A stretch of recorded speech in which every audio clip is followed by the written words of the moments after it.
Boche gold and diamonds. Buy now, pay later. പലസ്തീനിൽ Israel നടത്തുന്ന വംശഹത്യക്കെതിരെ ഷൊർണൂർ നുസ്രത്തുൽ ഇസ്ലാം മദ്രസ വിദ്യാർത്ഥികൾ ഐക്യദാർഢ്യ പ്രതിഷേധ സംഗമം സംഘടിപ്പിച്ചു.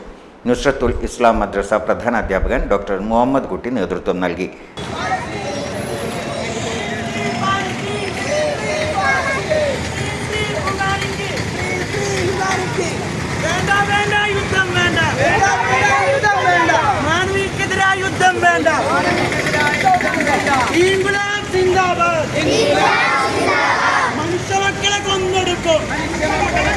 അധ്യാപകരായ അബ്ദുൽ സലാം, യൂസഫ് മൗലവി, അബ്ദുൽ ഖാദർ മൗലവി, മുഹമ്മദ് സഖാഫി, അബ്ദുൽ ഹമീദ് മൗലവി എന്നിവർ പങ്കെടുത്തു. Time kids pre school, Mannannur road, Vaniyamkulam. Dot view news. കാഴ്ചകളാണ് ലോകം, കണ്ടു തുടങ്ങുക.